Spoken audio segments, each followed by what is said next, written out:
Hello everyone, welcome back to my YouTube channel K B classes. दोस्तों, आज हम लोग झुंड या समूहवाचक शब्दों के बारे में जानने की कोशिश करेंगे। तो चलिए हम लोग शुरू करते हैं। देखिए, यहाँ पर पहला है ये बंच ऑफ कीज, चाबियों का गुच्छा, यानी कि एक से ज़्यादा चाबी अगर एक साथ होती हैं जैसे गुच्छा में, तो उसको इंग्लिश में अगर बोलना होता है तो बोलेंगे ये बंच ऑफ कीज। दूसरा देखिए यहाँ पर है ये बंच ऑफ ग्रेप्स, अगर अंगूरों का गुच्छा है, जैसे अंगूर सिंगल नहीं होता है, वो गुच्छे में होता है, तो उसको इंग्लिश में कहेंगे बंच ऑफ ग्रेप्स, अंगूरों का गुच्छा। हमारा तीसरा है आज का, यहाँ पर देखिए तीसरा सेंटेंस है ये बुकेट ऑफ फ्लावर्स, ये बुकेट ऑफ फ्लावर्स, फूलों का गुलदस्ता। जैसे कोई फूलों का गुलदस्ता देता है तो उसको अगर इंग्लिश में कहना होगा तो कहेंगे ये बुकेट ऑफ फ्लावर्स, फूलों का गुलदस्ता।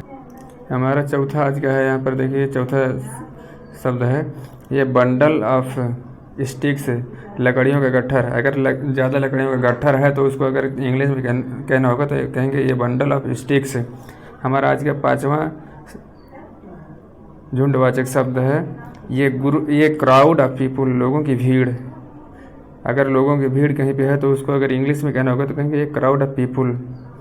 हमारा छठवां आज का है सेंटेंस है ये चेन ऑफ माउंटेन्स, पहाड़ों की श्रृंखला, यानी एक से ज़्यादा पहाड़ ऐसे एक लाइन से हैं, तो उनको अगर इंग्लिश में कहना होगा तो कहेंगे ये चेन ऑफ माउंटेन्स, पहाड़ों की श्रृंखला। अगला है ये फ्लोक ऑफ शीप, भेड़ों का रेवड़। अगर ज़्यादा भेड़ों का झुंड होता है तो भेड़ों का झुंड नहीं उसे कहा जाता, उसे भेड़ों का रेवड़ कहा जाता है, और इंग्लिश में कहेंगे ये फ्लोक ऑफ शीप। आठवां है पक्षियों का दल, ये फ्लाइट ऑफ बर्ड्स। अगर पक्षियों का झुंड है तो झुंड नहीं कहते हैं, जैसे हम लोग देहाती भाषा में उसको झुंड बोल देते हैं, लेकिन अगर उसे शुद्ध हिंदी में देखा जाए तो पक्षियों का दल कहते हैं, और इंग्लिश में ये फ्लाइट ऑफ बर्ड्स। नौवां है ये ग्रुप ऑफ ईजलैंड्स है, द्वीपों का समूह। द्वीप मतलब होता है जो पानी से घिरे हुए, चारों ओर से पानी से घिरा रहता है और उस बीच में थोड़ा ज़मीन होता है तो उसको द्वीप बोलते हैं। तो अगर कई द्वीपों का समूह है एक किनारे से तो उसको इंग्लिश में बोलेंगे ये ग्रुप ऑफ ईजलैंड्स। हमारा आज का अगला है सेंटेंस ये गैलेक्सी ऑफ स्टार्स, तारों का समूह, यानी बहुत सारे अगर तारे हैं तो उसको एक साथ बोलना होगा तो कहेंगे ये गैलेक्सी ऑफ स्टार्स, तारों का समूह। हमारा आज का अगला सेंटेंस है ये ग्रोव ऑफ ट्रीज, पेड़ों का झुंड। मान लीजिए एक किनारे से तमाम पेड़ हैं तो उसे पेड़ों का झुंड हिंदी में कहते हैं, और इंग्लिश में कहेंगे ये ग्रुप ऑफ ट्रीज।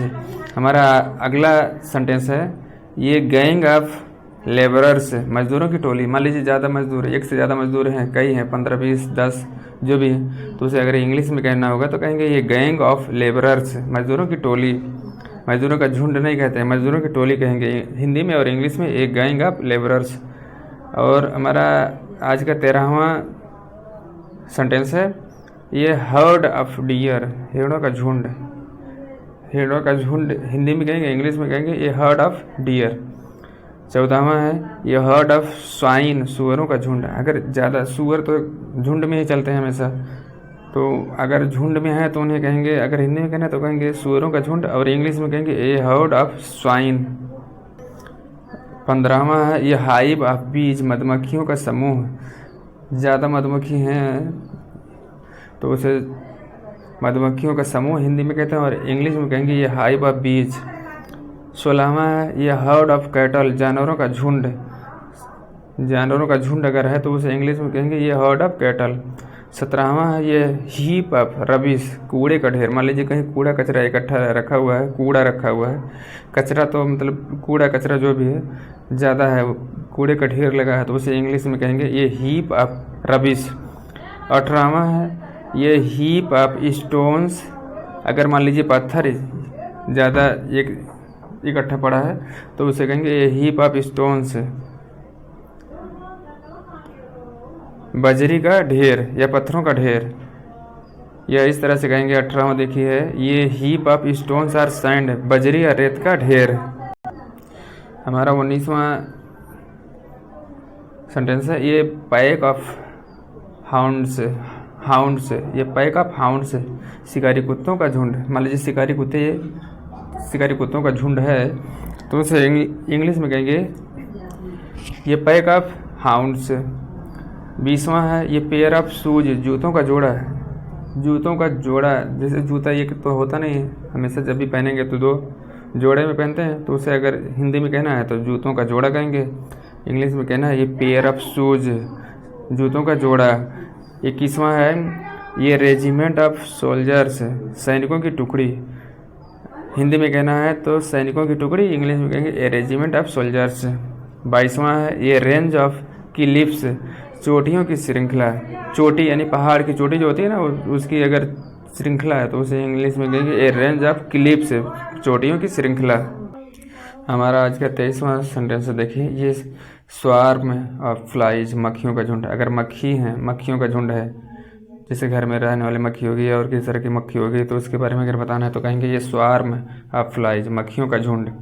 24वां है ये सीरीज ऑफ इवेंट्स, घटनाओं की श्रृंखला है। मान लीजिए तमाम घटनाओं के बारे में अगर कहीं पे बात हो रहा है तो उसे कहेंगे घटनाओं की श्रृंखला, और इंग्लिश में कहना होगा तो कहेंगे ये सीरीज ऑफ इवेंट्स।